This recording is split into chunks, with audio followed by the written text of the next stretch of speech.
Meu nome é Carolina Lima Teixeira. Quando eu tinha uns 17 anos, eu senti uma vontade absurda de ser médica. E fiz a faculdade de medicina. E me apaixonei por clínica médica quando eu estava lá. Daí terminei a residência, especialização na verdade. Aí eu fui chamada para trabalhar lá na Força Aérea, lá no Sindacta 2. E nasceu o meu primeiro bebê, Rafael. Surgiu uma oportunidade de abrir uma especialização de cardiologia clínica lá no Hospital Cardiológico Constantini. Pedi baixa da Força Aérea e fui pro Constantini me dedicar. Tudo bem, fiquei tocando minha vida trabalhando. E estava também trabalhando lá na Clinipan. Usava aquela máscara N95, usava o face shield, vivia com álcool, passava álcool em tudo. Perfeito, entrava dentro da minha casa e ia limpar a minha casa, que eu adorava fazer isso. E eu passava cheirinho assim na casa. Nisso meu marido, Nils Arnaldo, sentado no sofá, ele não sentiu o cheiro e eu também não. Saímos correndo, ele foi para um lado, eu fui para o outro fazer o teste do Covid. Isso era setembro de 2020, tava começando a pandemia, né? E de nós dois deu positivo. Perdi o olfato, mas fiquei com o nariz trancado. Mas passou como resfriado. Só que eu estava grávida e eu fiz o pré-natal. E a minha obstetra, ciente que eu tinha tido Covid, me pedia sempre a ecografia da placenta. E sempre vieram normais. Aí eu entrei em trabalho de parto, a neném nasceu super bem. Peguei minha nenenzinha no colo, amamentando e toquei a vida, que era o que eu gostava de fazer, amamentar. Um belo dia, eu tive uma dor de cabeça muito forte mesmo. E eu falei pro Nils Arnaldo, meu marido, vamos no hospital. Fomos no hospital. Daí, naquele momento, a médica me examinou tudo e falou assim, tá amamentando, né? Sim, é da amamentação que você fica toda torta. E é verdade, eu ficava toda torta amamentando. Um tempo depois, meu marido me acha desmaiada na sala. Daí eles me levam correndo para o hospital e era um AVC hemorrágico, uma história cheia de mistérios. Um AVC, uma pessoa jovem, saudável, sem motivo, muito esquisito. Também tem me encontrado viva, tem nada de normal em ser encontrada viva, com 1 litro de sangue dentro da cabeça. Fizeram lá um procedimento na minha cabeça chamado DVE, derivação ventrículo externa, para tirar aquele sangue de dentro da cabeça. Só que daí a gente fica em contato com o meio externo, né? E aí eu peguei uma infecção bacteriana hospitalar, peguei no cérebro. Aí fui para casa, depois de ganhar alta hospitalar, né? E tô viva. Não sei como, mas tô viva. Então eu peguei pseudomonas no ventrículo, né? Depois eu peguei meningite por pseudomonas, essa bactéria bem do mal aí. Mas sobrevivi. Trataram, colocaram antibiótico dentro do meu cérebro, tudo. Mas eu sobrevivi. Aí eu ganhei alta médica, né? Fui pra casa de novo, né? Dessa vez definitivo. Eu tava tomando banho, meu marido ali no banheiro comigo, que ficava o Nil e a minha mãe ficavam comigo ali no banheiro. Ele falou, vou buscar a toalha, e saiu. Eu comecei a achar que ele tava demorando, me mexi lá no banheiro e pof, caí. Daí o fisioterapeuta falou, tá estranho isso daí. Daí vim pra ver se não quebrou. E tinha quebrado a cabeça do fêmur da perna esquerda. Daí o médico falou pra minha mãe e pro meu pai, o tratamento para isso é artroplastia, prótese. Aí me mandaram para cirurgia e eu fiz a prótese no quadril. Só que é uma cirurgia que sangra muito, o fêmur sangra muito, né? Daí eu estava na UTI, escutei ali os médicos falando, os enfermeiros. Essa moça, falaram assim, essa moça teve um AVC, caiu no banheiro e quebrou a perna. Na hora, falei assim, o quê? Um AVC? Eu só lembro que eu senti muita raiva. Era raiva que eu senti da minha mãe. Como que ela não me conta uma coisa dessa? Aí eu esperei, ganhei a alta, né? Terminou lá a transfusão eterna, terminou. Daí eu cheguei em casa, no pescoço da minha mãe e do meu marido. Que história é essa que eu tive um AVC e vocês não me contaram? Eles falavam, Carol, a gente te contava mais de 1000 vezes por dia. Mas você não assimilava. Não entrava na memória, não fixava. Depois do choque da memória, que eu consegui ativar lá a minha memória. E graças a Deus eu lembro da medicina. Graças a Deus, só por Deus, mas eu lembro da medicina. Então é que uma época eu trabalhei online e tranquilo, porque a medicina tá preservada lá na minha memória. Quando eu acordei, daí eu já estava um pouquinho melhor, as minhas primas maravilhosas iam me visitar. Falavam que elas oravam por mim, para que eu sobrevivesse aquilo tudo, né? Ao mesmo tempo que elas falavam isso para mim, eu abria meus devocionais no celular, estava escrito, fale das virtudes. Aí eu, meu Deus do céu, que mistério é esse? Bora lá, vamos falar das virtudes. Aí eu comecei a falar das virtudes no YouTube. Criei um canal no YouTube e comecei a mandar lá as histórias. Olha, no começo, bem lá no comecinho assim, Eu tinha raiva, uma revolta. Que da onde? Inclusive eu falava isso pra minha mãe. Da onde, mãe? AVC, coisa de velho. Eu tenho 38 anos. Ela me falava lá uma explicação que os médicos falaram pra ela lá. Mas acontece que eu sou médica, eu sei como é que a banda toca. Eles falaram qualquer coisa ali pra ela. Eles tinham que dar uma explicação pra ela. Se eu fosse médica e chegasse pra mim uma pessoa de 38 anos com 1 litro de sangue na cabeça, só que eu falei pra minha mãe, mãe, tudo bem, mas não é isso que aconteceu. O que aconteceu, não sei. Eu acho que eu só vou saber depois que eu realmente morrer e for pro céu. Eu vou falar com Deus, né? Aí eu vou saber o que aconteceu.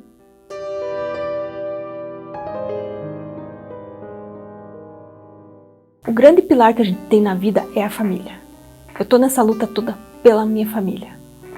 Tanto os meus descendentes quanto os meus antecedentes. Por eles que eu tô fazendo todo esse trabalho, todo esse esforço, tudo que eu tô fazendo. Porque quando cai a ficha, gente de Deus, o buraco é muito mais embaixo. E olha, a minha mãe foi fundamental. Ela é a peça da minha vida. Mas é que depois que eu descobri tudo que ela fez por mim, eu fui entender o que é um amor mesmo. Aquilo é o amor que ela sente por mim. Aquilo é o amor. O resto que a gente sente pelas outras pessoas pode ser carinho, pode ser amizade. Mas amor, aquilo que a minha mãe sente por mim, e que pode ter certeza que eu não mereço. Eu tento merecer o amor dela.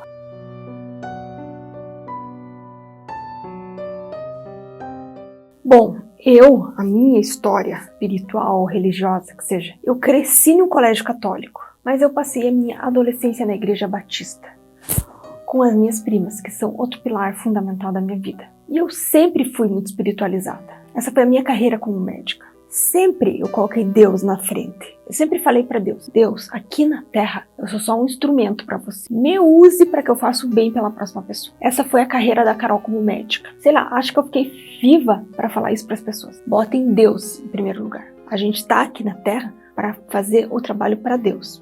Só pra Deus. E é isso que eu faço, é isso que eu fiz. Essa foi a minha carreira como médica. É assim que eu defino.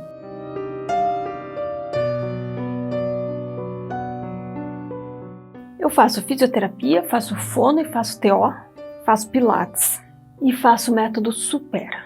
O que é o método Supera? Ele é um tratamento psicológico? O que é? Não, é reabilitação cognitiva. Você treinar a memória, você treinar raciocínio, até mesmo a parte motora. Eu treino muito no método Supera. É o que eu faço.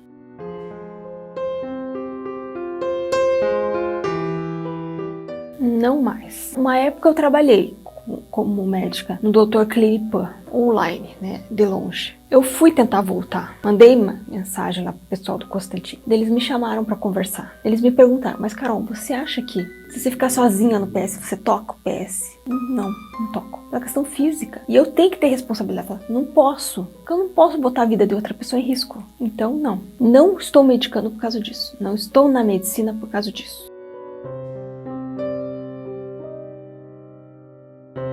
Olha, uma época eu já conseguia contar a história e eu começava a contar e eu chorava. Só que isso passou, sumiu. Um tempo ali, eu tive vários momentos, né? Um tempo ali, no começo, eu pensava em me matar. Só que eu tirei isso da cabeça. Eu fui na psiquiatra, comecei a tomar antidepressivo, voltei pra terapia, principalmente voltei pra igreja. Mas o que me tirou do fundo lá do poço, lá do esgoto mesmo, foi o meu canal no YouTube. Conheçam o singelo e humilde canalzinho Primas com Cristo, o milagre vivo.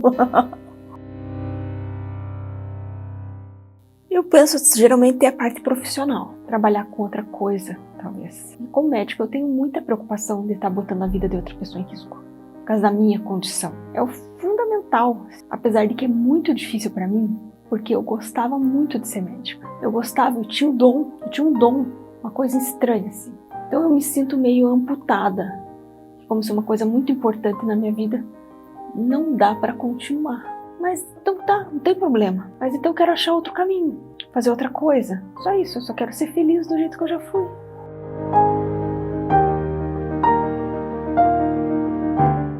Puxa, essa é a maior dificuldade do momento da minha reabilitação, é acordar de manhã cedo. Porque antigamente era ir trabalhar. E agora? O que eu vou acordar? Fazer o quê? Então é um problema. Então todo dia de manhã eu tenho que inventar algum motivo para acordar, para sair da cama. Agora eu quero estimular o Rafael com alguma coisa. Aí eu saio da cama. Então tá, vamos lá, Rafael, vamos estudar geografia. Tem sido assim que eu tenho conseguido viver esse 1 ano aí. Mas tá difícil, porque antes eu acordava para ir trabalhar. E eu estou amputada. Pessoal, a gente precisa, o mundo precisa desenvolver as virtudes, tá? Eu tô apaixonada pelas virtudes. E a pessoa mais virtuosa que passou pela terra foi Jesus Cristo. Vamos cultivar a bondade no coração. A gente está aqui de passagem. Temos que ser instrumentos para fazer o bem pela próxima pessoa.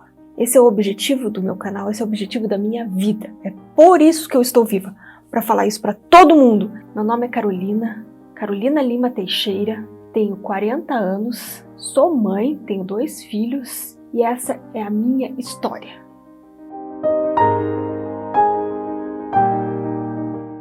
Quando nós soubemos, né, do que aconteceu com a Carol, logo um dia após o Natal, nós ficamos chocados, né? Ninguém esperava uma pessoa tão jovem sofrendo um AVC dessa gravidade, né? De acordo com os médicos, ela tinha 50% de chance de sobrevivência. Mas nós, né, as primas, a família toda, nós nunca entendemos que ela iria morrer, né? Nós sempre cremos que ela iria se recuperar, que se isso aconteceu, que havia um propósito maior, né? Então nós começamos realmente a interceder pela vida dela em cada etapa, né? Para que ela, primeiramente para que ela sobrevivesse, né? E depois por cada intercorrência que vinha acontecendo, extubação, né? Tratamento da infecção. E nós temos acompanhado uma evolução ao longo desses 3 anos praticamente, né? Desse fato. Uma evolução assim surpreendente, né? A gente se preocupava se ela iria voltar a andar, se ela iria se recordar, né, da família ou mesmo das questões, né, da medicina, dos estudos dela. A gente se preocupava se ela iria, né, falar, enfim. E quando a gente percebeu, né, assim que ela estava para receber alta, que ela estava escrevendo, né, que ela se lembrava, a gente ficou muito emocionado, né? Inclusive, o primeiro áudio que ela mandou, acho que algumas semanas depois que ela saiu do hospital, foi "Bom dia, família amada". A gente ficou muito emocionado por ouvir a voz dela, né? E de ver que ela se lembrava, né, da gente. Eu pude visitar a Carol assim que ela saiu do hospital e conversando com ela, eu vi que ela se lembrava da última conversa que a gente teve antes do AVC, que foi quando os meus irmãos tiveram Covid e ela, né, receitou alguns tratamentos para eles. Então, a gente tem acompanhado isso, sabemos que é um processo lento, né? Agora que já passou a fase mais crítica, é mais lento, né, a recuperação, mas a cada vez que a gente encontra com ela, a gente percebe uma evolução. E tanto física, né, quanto emocional, espiritual, então isso é muito gratificante. Foi um impacto, claro, grande, né? Era algo que ninguém esperava, mas eu acho que o principal impacto que teve, né, sobre esse episódio com a Carol foi que a família toda se uniu de uma forma, assim, sabe? E era no meio da pandemia, então a gente não estava, assim, se encontrando pessoalmente, né, com todos da família, mas a gente se uniu muito, assim, por WhatsApp, por videochamada, claro, né, em oração também, e a gente acompanhava cada notícia, né, a tia Suzy e o tio Sérgio mandando sempre uma notícia lá no grupo, e a gente sempre naquela expectativa, né, a gente viu a dedicação da família mais próxima, né, a gente não podia estar tão próximo fisicamente, mas o pessoal da casa, né, da Carol ali diariamente no hospital. Então eu percebi que nessas horas, né, nessas horas que a gente vive uma grande luta, um grande desafio, é o amor que a Carol comentou, né? É o verdadeiro amor que se manifesta ali com a família, né, unida em prol daquilo, né, que é a recuperação e o restabelecimento da Carol. Bom, eu quero deixar uma mensagem então para Carol, dizer que ela é muito especial pra gente, né? Nossa prima querida, desde a infância, né? Nós somos muito unidas, então quero dizer que a gente está sempre juntas, sempre se apoiando, né? E as virtudes que ela tanto fala, né? Eu espero que ela possa cada vez mais manifestar e encontrar ao redor dela também, que ela possa ser muito feliz, sabendo que ela é muito amada, né? Acima de tudo, de qualquer desafio, que a gente ama muito ela e estamos aqui sempre por ela.